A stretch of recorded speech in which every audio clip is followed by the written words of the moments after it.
Good morning. Welcome to our Sunday meditation and Dharma gathering. My name is Lara, one last one.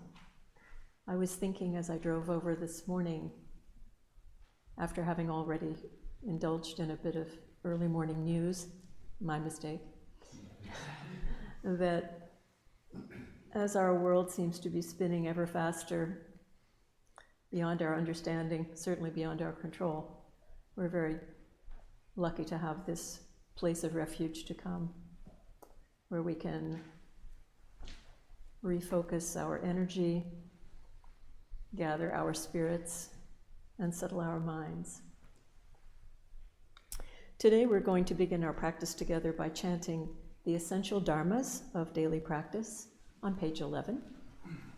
If you were here 2 weeks ago, you may remember that Kathleen and I did a call and response style of chant. We'll do a little bit the same thing this morning. The main thing for you to remember is that wherever the line begins, let us, that is where you will join. So that means that for numbers 1 through 3, either Kathleen or I will begin each number, and you will join us at the middle of the line which begins let us. For the numbers 4 through 9, you know what to do. They all begin with let us, so we will chant together at those points. Okay. Now let us focus our listening as Kathleen introduces the chant. The essential dharmas of daily practice. The mind is originally free from disturbance, but disturbances arise in response to sensory conditions. Let us restore the equanimity of our true nature by letting go of disturbances. The mind is originally free from delusion, but delusions arise in response to sensory conditions. Let us restore the wisdom of our true nature by letting go of delusions. The mind is originally free from wrongdoing, but wrongdoings arise in response to sensory conditions. Let us restore the precepts of our true nature by letting go of wrongdoings. Let us replace disbelief, greed, laziness, and ignorance with belief, zeal, questioning, and dedication. Let us turn resentment into gratitude. Let us turn dependency into self-reliance. Let us turn reluctance to learn into willingness to learn well.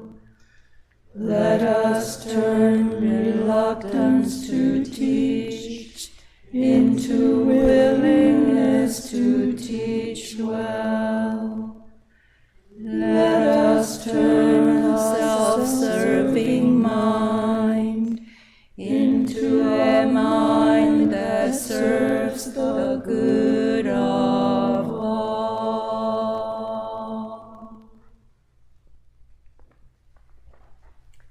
Now let us prepare for meditation by doing some gentle stretching led by Kathleen. Please stand behind your mats.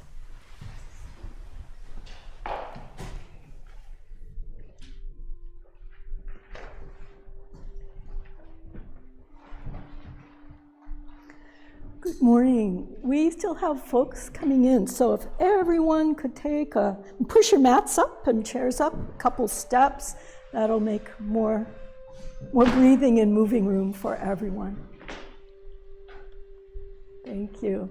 So good morning, friends at home and everyone here. We're going to begin by really anchoring ourselves into the floor, into the earth. So move your feet and legs so they're right under your shoulders. Feel where your feet contact the floor. And then we're going to slightly shift, just sideways, back and forth. You can match your breath, breathing in and out.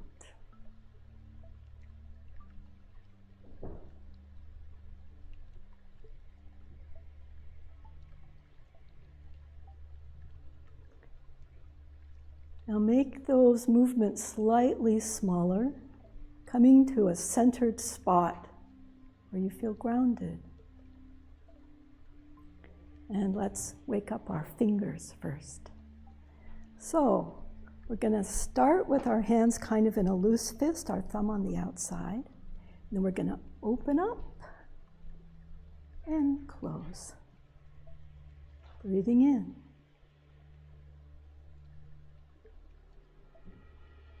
Breathing, releasing.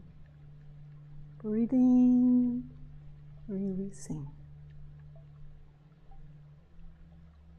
This next time, let's invite ourselves to sink as we open, bending our knees and coming up. Breathing in, release. Breathing in, release. 2 more times.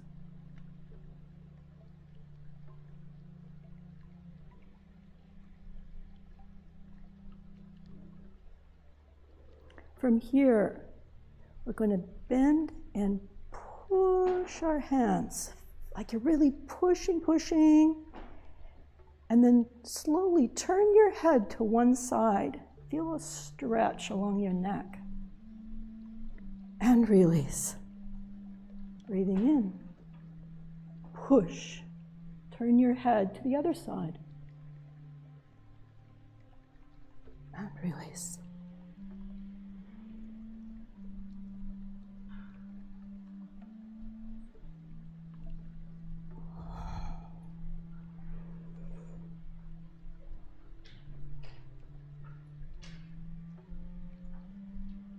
One more time on each side.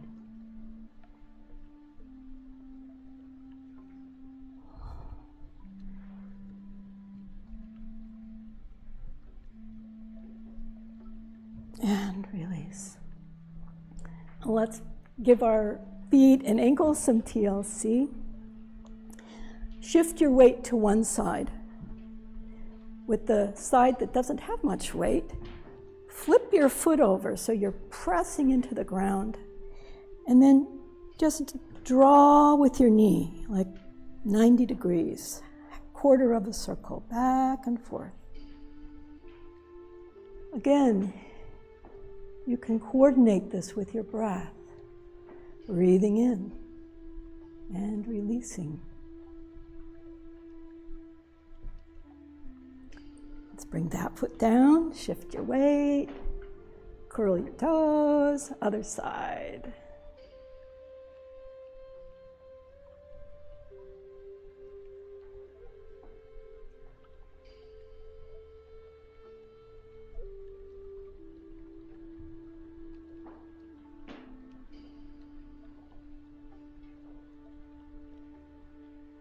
Beautiful.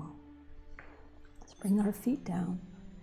We're going to do some stretching. We're going to breathe in and then push heaven and earth. One hand goes up, one comes down, and stretch, holding your breath, and release.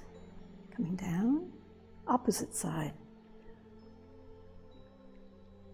Pulling up, breathing, hold your breath. Release.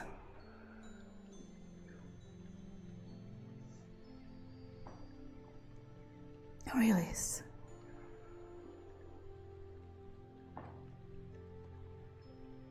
And release. One more time on each side.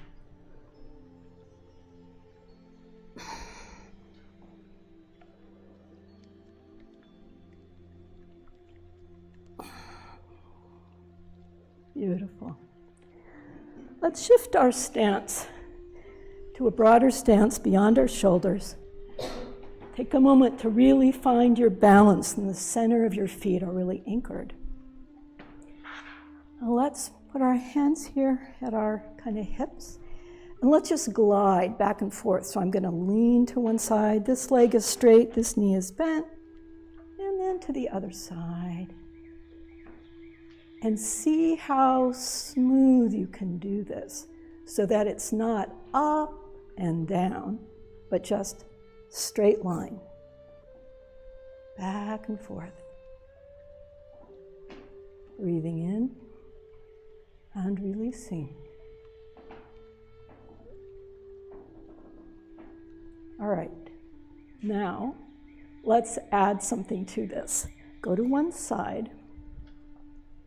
I'm going to take my opposite shoulder to my bent knee, and I'm going to turn and lower my flat back towards that knee. Then I'm going to come around front, look forward. Other side, twist your shoulder towards that knee, and then come up. We'll do the same thing, other way, so we'll go back and forth. I'm going to glide to the side, turn my shoulder, swing around front with a straight back, come to the other side, and then straight up. Go back and forth, nice and slow.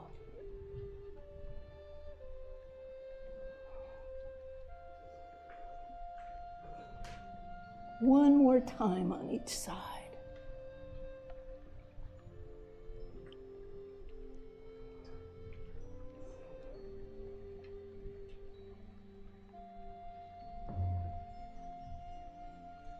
Beautiful.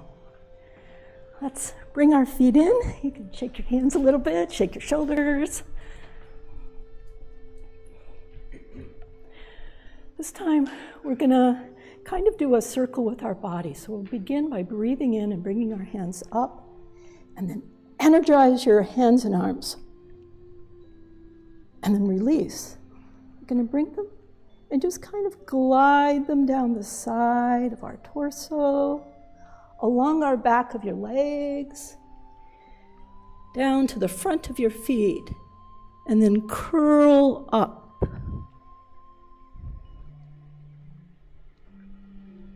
We'll start again. Hands up. Energize up. Release. Just like water flowing down. Curl up slowly. One last time.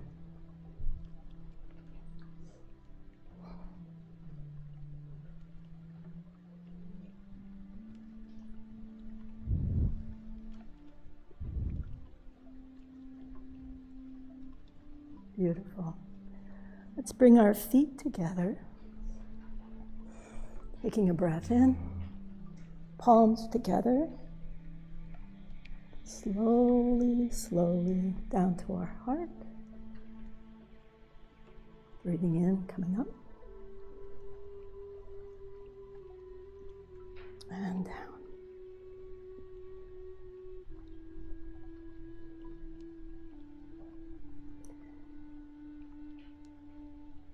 We're now going to offer 4 bows to Dharmakaya Buddha. But before we do that, maybe another one step forward to make room for more friends in the back. Very good. Please stand behind your mats. You're welcome to do standing bows or full kneeling down bows.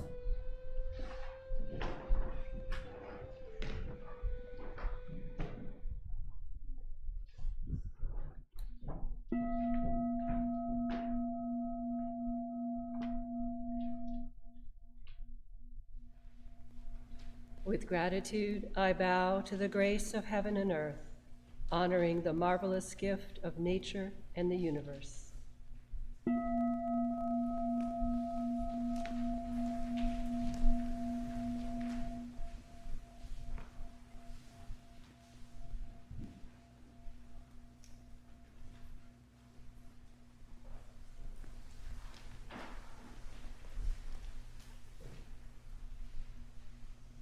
With gratitude, I bow to the grace of parents, ancestors, and everyone who has given me life and nurtured me.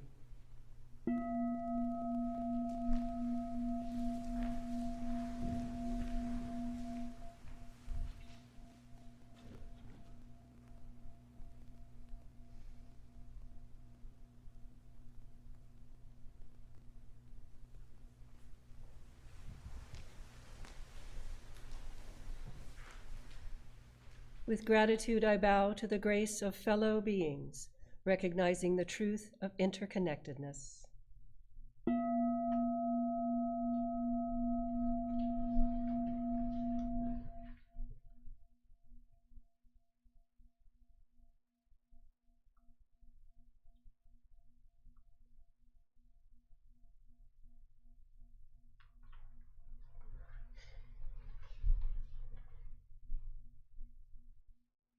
With gratitude, I bow to the grace of laws, which guides us, protects us, and promotes justice.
Good morning, dear friends.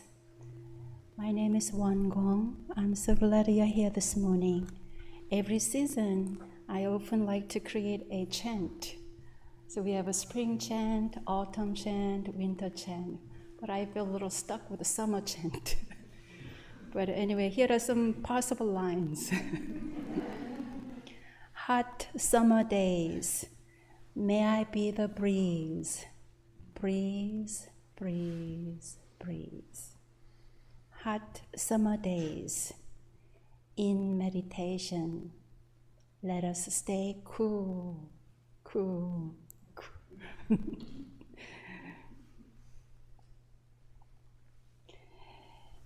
In the chapter about meditation from our main Dharma book, our founding teacher alerts that when people have complicated, busy thoughts, their energy arises and fire energy arises. This warm summer is the perfect time to meditate, a perfect time to descend our fire energy and allow our water energy to ascend. How can we do that? By first simply sitting, and in sitting, by simply letting go of thoughts. So more thoughts, or playing with the thoughts, or pursuing thoughts, we encourage fire energy ascend. So in this warm summer, we do not want to have a double fire energy. But by simply letting go of thoughts, each time whenever we notice a thought, then we allow cool water energy ascend. We often say meditation is simple and easy. Anyone can practice it. But it's not simple and easy because when there is no motivation, it looks like something very difficult and challenging. But you are here. I am so amazed each time you are here. Adam, did somebody force you to come here? See, you came here totally self-motivational, the interest, because you feel peaceful, calm, and it's your choice that creates this practice. The community is so authentic and so real rather than formal or showing off. And what a great blessing that I am practicing in that energy in this community. First, our teachers encourage us to make our seat comfortable. Make panja. So check your sitting if it's comfortable.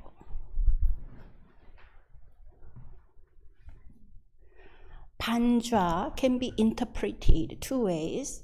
One is half lotus leg, but the other interpretation is comfortable seated posture.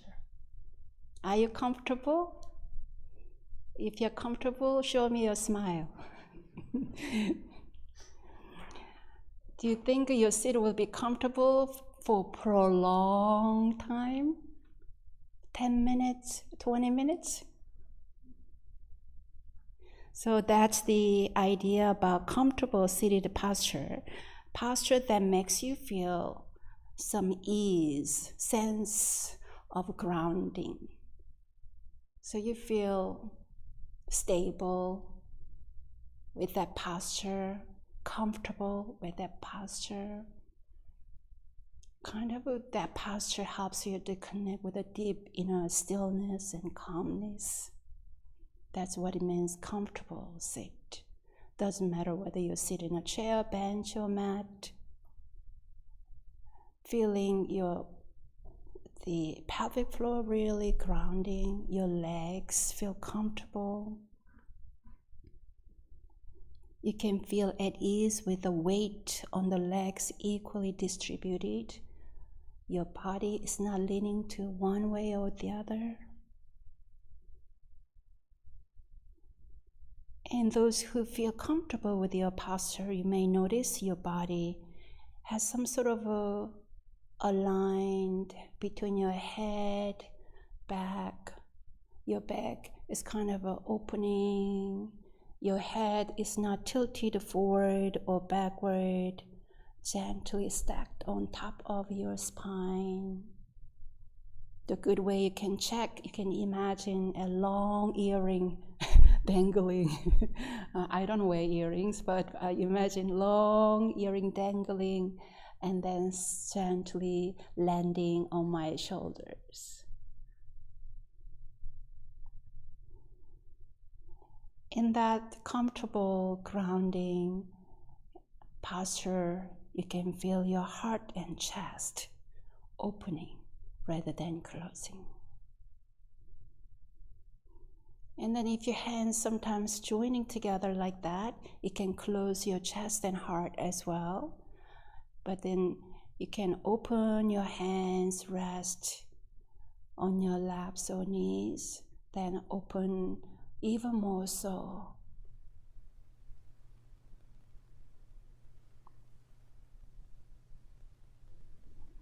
I'm delighted to have the Dharma study group about this, the method of sitting meditation these days. In this book, the teacher said, maintaining good posture not only keeps the mind alert and the spine comfortable, but it also enables complete absorption in meditation.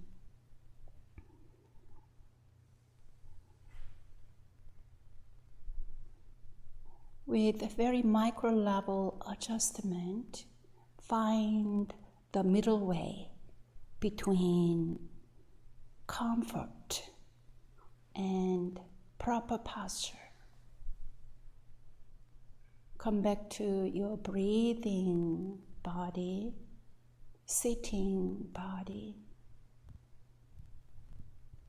You may close your eyes, open your eyes. Our teachers remind that you're welcome to gently close your eyes when there is no risk of drowsiness at all, when there is no risk of thoughts drifting away. Whenever that happens, gently open your eyes. I am here now. Not somewhere, not in the past or future. And if you are present and alert, come back to your deep breath, walk into your inner calm, where we don't need to speak to someone or do anything for a while. How grateful we are to rest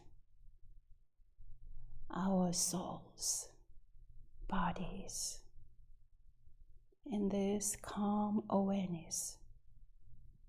What an ultimate gift and blessing we can connect and give to one another.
Chanting meditation, Yangju, page 4.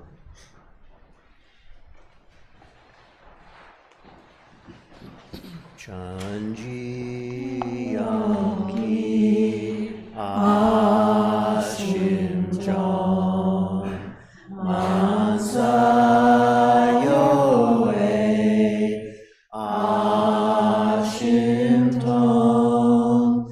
Chanji Yoa Dong Ilche Ayo Chanji Dong Shin Jong Chanji Yonggi Ashim Jong Mansayoe Ashim Tong Chanji Yoa Dong Ilche Ayo Chanji Dong Shin Jong Chanji Yonggi Ashim Jong Mansayoe Ashim Tong Chanji Yoa Dong Ilche Ayo Chanji Dong Shin Jong Chanji Yonggi Ashim Jong Mansayoe Ashim Tong Chanji Yoa Dong Ilche Ayo Chanji Dong Shin Jong Chanji Yonggi Ashim Jong Mansayoe Ashim Tong Chanji Yoa Dong Ilche Ayo Chanji Dong Shin Jong Chanji Yonggi Ashim Jong Mansayoe Ashim Tong Chanji Yoa Dong Ilche Ayo Chanji Dong Shin Jong Chanji Yonggi Ashim Jong Mansayoe Ashim Tong Chanji Yoa Dong Ilche Ayo Chanji Dong Shin Jong Chanji Yonggi Ashim Jong Mansayoe Ashim Tong Chanji Yoa Dong Ilche Ayo Chanji Dong Shin Jong Chanji Yonggi Ashim Jong Mansayoe Ashim Tong Chanji Yoa Dong Ilche Ayo Chanji Dong Shin Jong. Prayer for world peace. Grace of heaven and earth, grace of parents, grace of fellow beings, grace of laws. O Dharmakaya Buddha, fourfold grace, may we take refuge in Dharma and be filled with compassion and wisdom. May we transform delusion into wisdom, greed into generosity, resentment into gratitude, discord into harmony, and hatred into compassion. May all nations grow and benefit mutually. May the strong help the weak, and may the weak learn and evolve according to Dharma. May all those who have died from world conflicts and disasters be delivered through all obstacles and be at rest. May there be peace throughout the world, and may all beings enjoy tranquility and happiness, living in their original true nature. This we pray with our whole hearts.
pray, sincerely and truly, where my hands touch the world, where my feet walk on the earth, where my voice echoes through the hills, and in all realms where my heart and mind reach, that we all together, share a true affinity for attaining great enlightenment and for helping all living beings.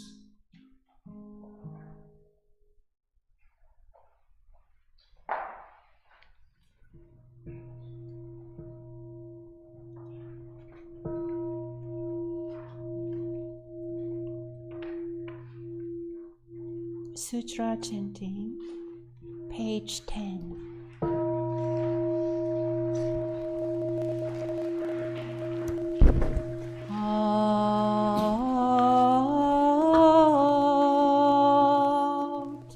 Sutra.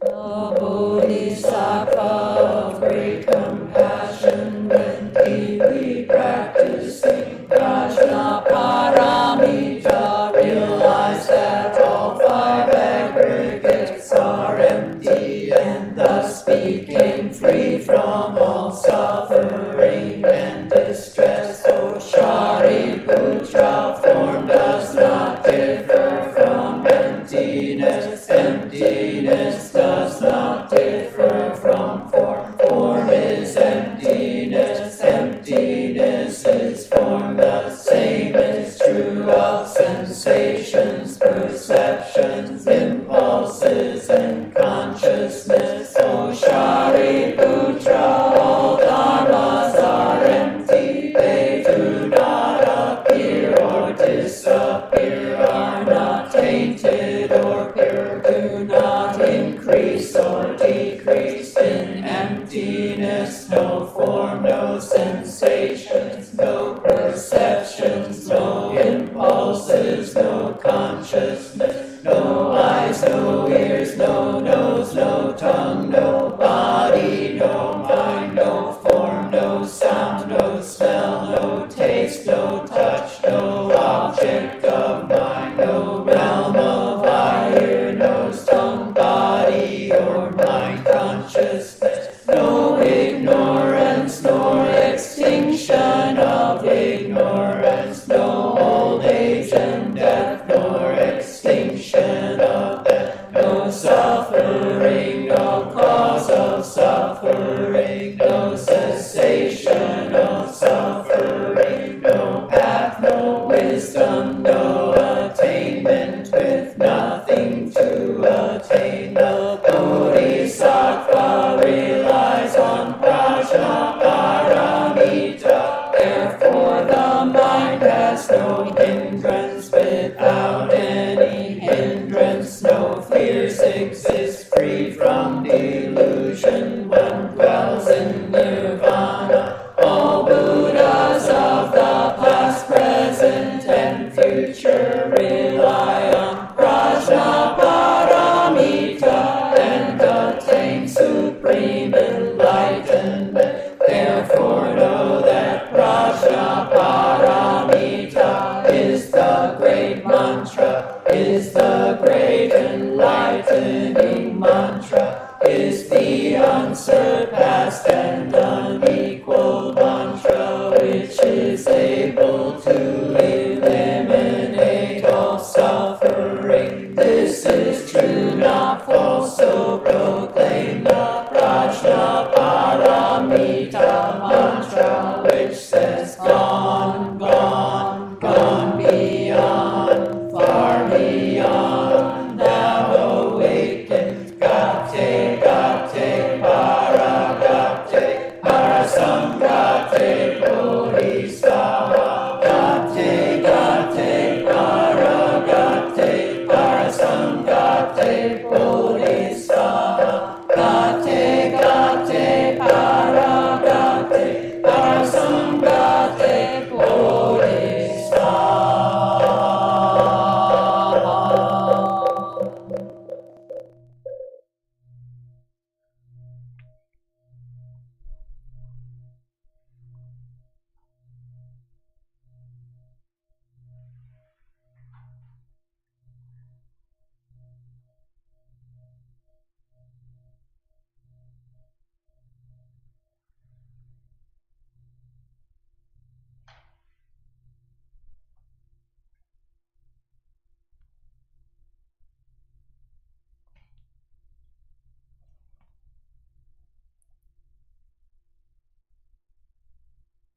Now let us gently stretch our legs, rub, massage our knees.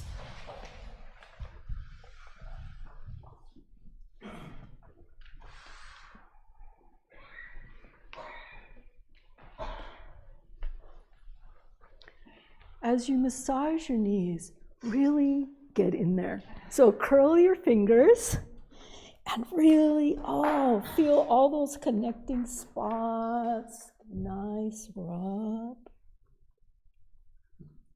Do the backs of your knees too. Give them some TLC. And then while your feet are stretched, take a point and flex, point, flex. You can do circles with your ankles, other direction. Lovely. Now let's bring our shoulders up and then release, up, release. Let's draw circles with our shoulders. Nice and slow.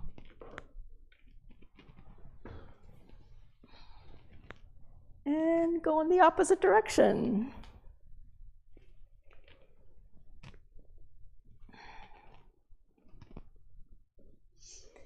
Now let's twist. So whether you're mat or chair, just twist.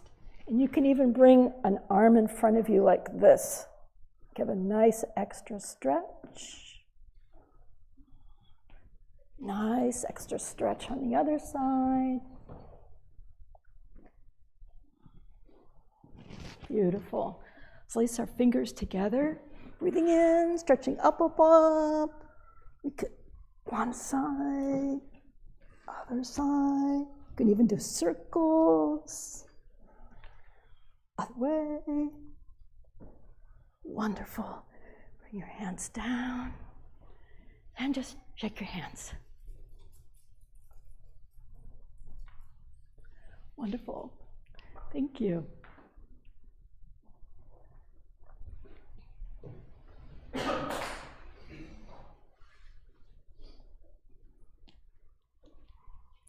This morning, our good temple friend Eva Chang will share her Dharma talk, Is There a Place for Anger? Let us now practice deep listening as we warmly welcome Eva.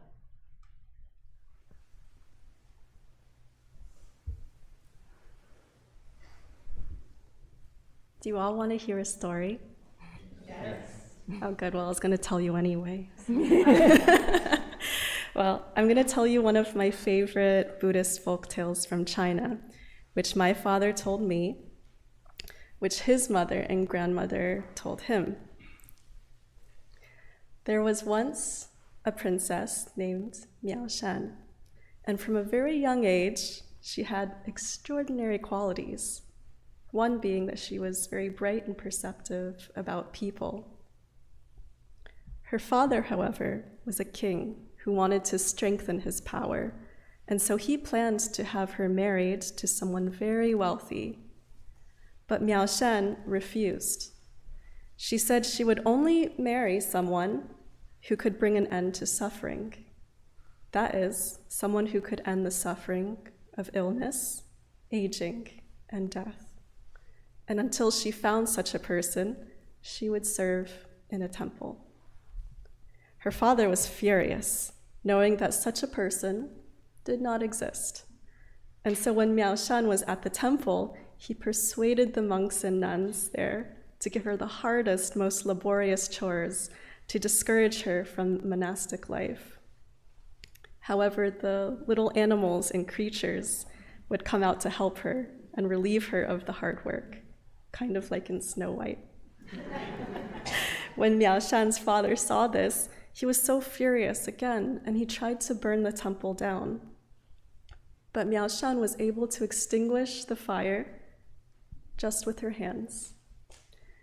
By this point, her father was in a rage, and he demanded that she be executed. The executioner tried to strike her with an axe, and then a sword, and then arrows.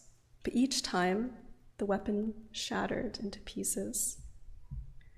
When he finally executed her with his hands, she absorbed the karmic guilt for him, having mercy even for the executioner. Miao Shan, having absorbed that karmic guilt, descended into a hell realm where she was surrounded by suffering. Her great compassion flooded out, turning the hell into a paradise. And she was able to send the suffering back to the earth and into heaven. Dismayed, the ruler of the hell realm sent her back to earth, where she found now that her father was dying. The monks and nuns who were tending to him said that only the eyes and arms of a person, a pure person, someone without anger, could save her father. And as one might expect by now, she willingly gave these to him. Now, this is the point in the story when I was a kid, and I would say, what does this say about anger? Is there a place for anger? And if there is, what do we do with it? Based on the story of Miao Shan, the answer seemed like a no, but I was very unsettled by this, especially when I thought about the women in my life, the Miao Shan-like women who lived with anger on the daily. For example, there were many unjust things that my grandmother endured, and she often chalked it up to karma, saying that either in this life or a past one, she must have done something to have angered another person enough to use harsh words or even violent physical actions towards her. It felt like she was saying she deserved these things, or that it was her role to absorb the anger. But of course, many women at that time, and even now, are conditioned to believe that another's anger is somehow her own fault. My grandmother's understanding of anger's source was particularly troubling when I dwelled on its implications. If my action is the cause and anger is the effect, then where's the accountability for those who act out of anger? By this logic, anger becomes an emotion to avoid or suppress. By this logic, an angry person who commits violence or utters harsh words can continue a cycle of harm or injustice, leaving those around them disempowered. In verse 15 of the Red Book, Master Sote-san said, and this might sound familiar, the nature of water is to flow downward and for its energy to be cool and clear. The nature of fire is to rise upwards and for its energy to be hot and hazy. When people have complicated thoughts and their energy rises, the reason that their heads become hot and their spirits hazy, causing the saliva to dry up, is because of the ascending fiery energy and descending watery energy. On the other hand, when people's thoughts are calm and their energy stable, the reason their heads will be cool and their spirits bright, circulating clear saliva in their mouths, is because of the ascending watery energy and descending fiery energy. When I read this verse the first time, my initial thoughts were, well, if I get angry, I just need to calm down so that I don't punch someone in the throat and make any other reactive decisions. Well, that would be a very simplified interpretation of this passage. But the more I read it, the more I realized this really reflects upon the nature of anger as an emotion that all people, maybe even Miao Shan, experienced. What is the source of anger? It can come from an unmet need or want, from fear, or a sense of injustice. Just as anger can be manifest through violence and harsh words, it can also be wielded to voice or express an opinion, to protect, or to change a condition. Anger is not something to be avoided, but instead an energy that we learn to be aware of and keep in check, maybe even transform. Master Sote-san mentioned the power of ascending water energy, which resonated and made a lot of sense to me, especially. Growing up, my father also explained to me a Chinese philosophy that draws on the 5 elements: wood, earth, metal, fire, and water. And every element has interconnected qualities that interact and interregulate nature and the universe. In this philosophy, every person is born with at least some of these elements, but almost always experiences some imbalance. A person who was born on a date with a lot of fire, like my dad, may be very passionate and creative, but in excess can be impetuous, impatient, maybe burn out too soon. And as we know, water can help extinguish fire from burning out of control. Earth can help channel water, wood stabilizes and roots the earth, and metal nourishes the earth with nutrients. There's a place and purpose for all of these elements. So maybe there is a place for anger. By understanding the relationship between elements, it is possible to understand people's complexities and multiple facets. And one might say it brings us closer to understanding their true nature. This explanation helped me reconcile with anger as just one element of a person. It took me years to learn not to run from anger, because I often saw it in the form of violence or yelling, and almost always the result of trauma. I've mentioned in the past that my father spent part of his childhood in an internment camp in India.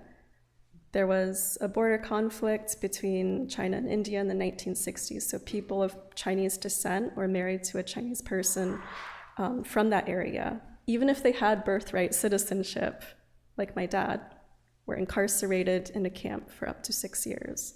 My family was imprisoned for 2 years, and upon release, they were essentially homeless. There was no food, no jobs, no shelter, no medical care. It's not so different from what we have seen in our own country right now. This suffering still is, the result of actions driven by anger, and anger flows. For my family, it flowed from the fists or words of men who felt maybe emasculated or helpless for not being able to provide for their family, and through the women who had to endure those blows, whose resentful words left craterous impressions on children scared of their own anger. Sometimes I envision myself with my hands cupped, trying to hold all of that anger, and just overwhelmed by how much there is and fearful that it will spill over. So it really helps me to be reminded that anger is like fire, just another element, and one that can be managed with a bit of water. It helps to remember from my father's teaching that fire can even be constructive. Fires don't just destroy, they can also scorch metal into nutrients that nourish the earth, which holds the roots of trees and determines the flow of rivers and streams. I'm reminded that by nature, my anger does not have to manifest as violence or harsh words, but can be mindful action, kept in check with elements of awareness, community, meditation, and practice. Therefore, I seek to find a balance of elements in life so that my anger is not something that destroys me, but allows me to cry when I see suffering, to raise my voice at a protest, to express that the status quo is not okay, to speak about injustices without fear of retribution. All right, who wants to hear the end of the story about what happened to Miao Shan after she gave her eyes and arms to heal her father? Well, you know I'm going to tell you anyway. Okay. When it was her time to cross into heaven because of all of her good deeds, Miao Shan heard the cries of the people suffering on earth. She turned back to look at them, and as she did, she suddenly had 1,000 eyes and 1,000 arms that would help her see and help the suffering. She had transformed into Guanyin, or Avalokiteshvara, the Bodhisattva of great compassion.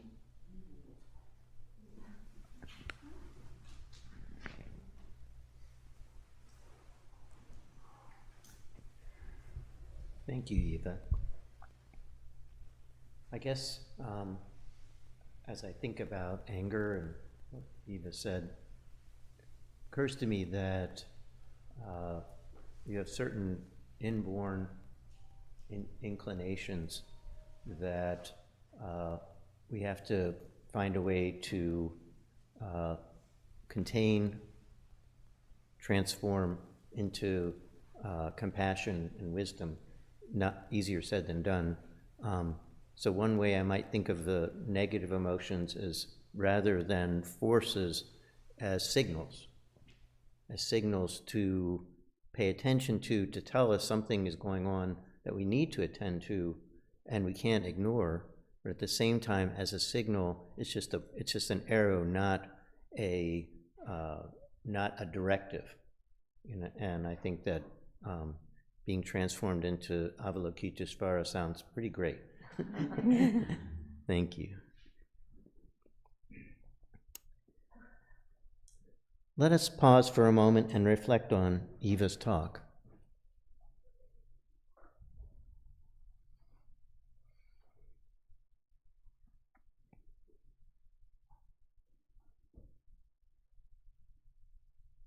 Now, friends at home, during the next few minutes, you are welcome to share your thoughts or takeaways in the live chat or enjoy a few minutes of quiet contemplation.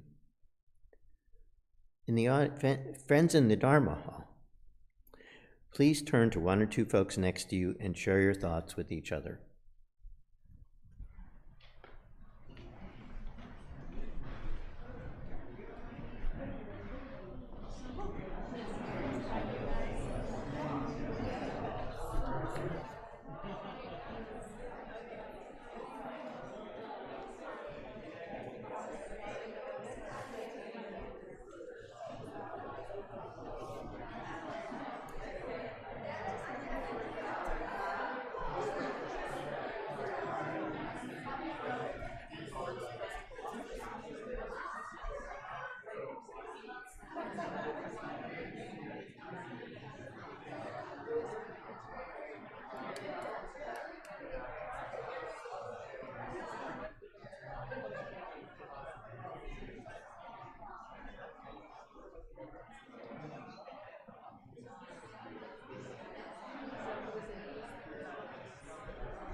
We hope you will continue your conversation after this program. We are always delighted to have visiting students. Kyungdo, she is a student on the seminary course to become 교무님, and he's visiting us for 2 weeks to help us with the children's camp. So Kyungdo would like to introduce himself briefly. Please welcome him.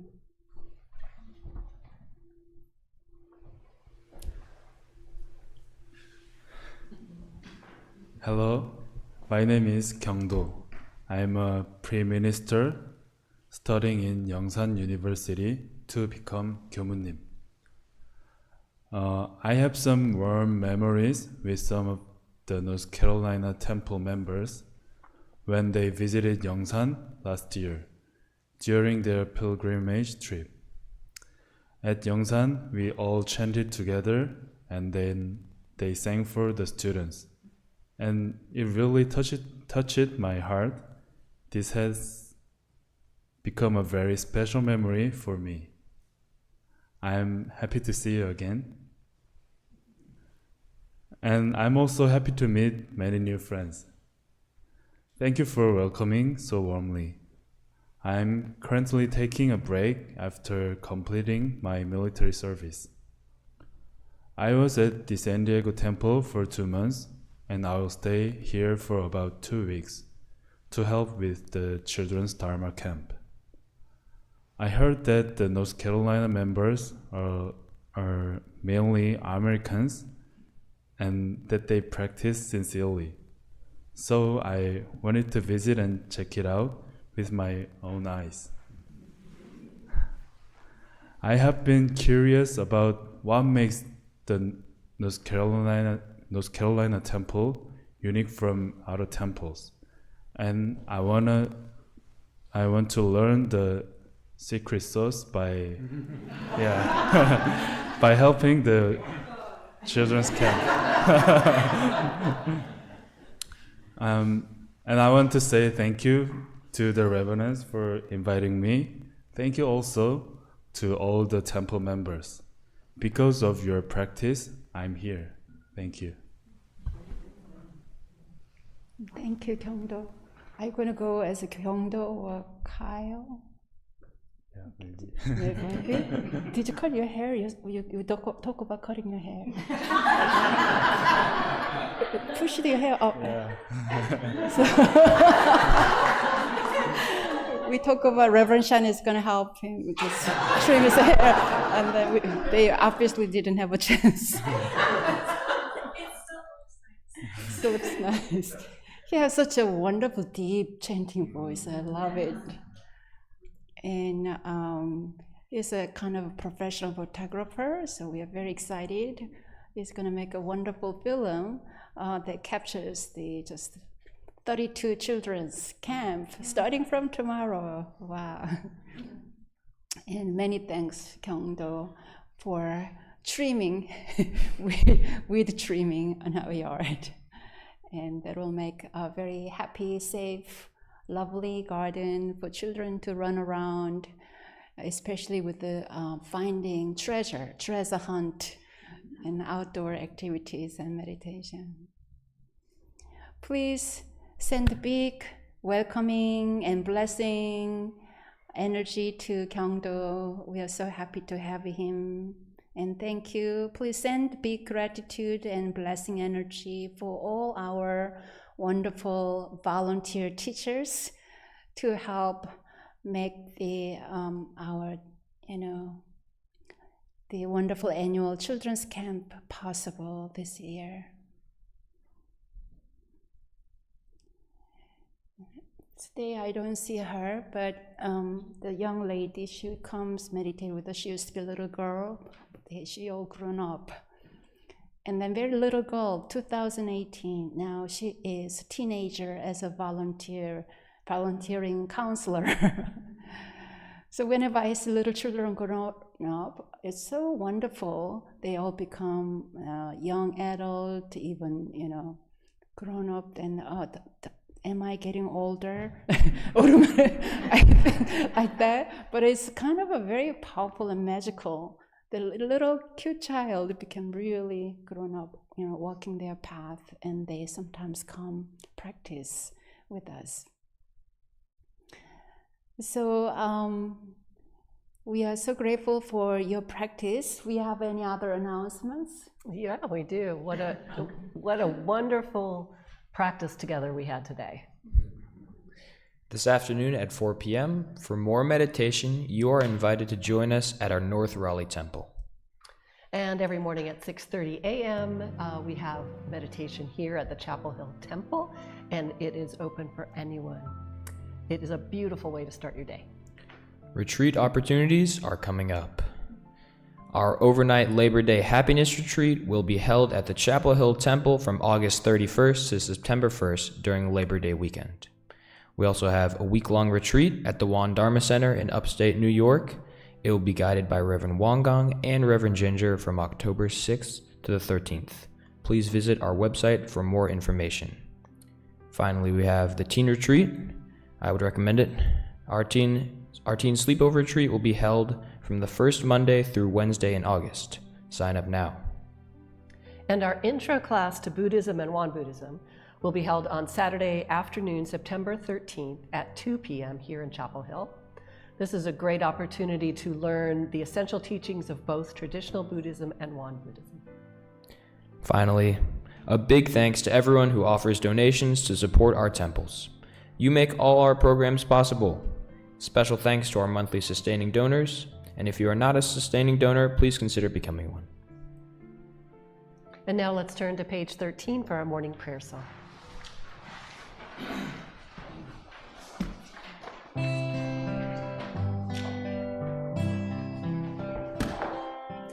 Dhammakaya Buddha, fourfold grace, I begin a new day in your presence. Today full of health and with peace of mind, may I walk along the path of the Buddha. Dharmakaya Buddha, fourfold grace, I begin a new day with your grace. Today gratefully and with gentle words, may I live in harmony with all those I meet.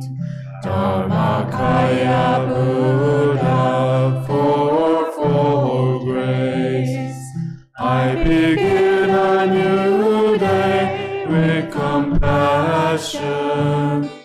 Today making the world a more loving place. May I do all that I can for one. Let us open our arms, stretching all the way to the side and raising up high. Clasp fingers above. And relax, joining palms above, bringing down to our forehead, heart. Let us breathe and rest for a few seconds.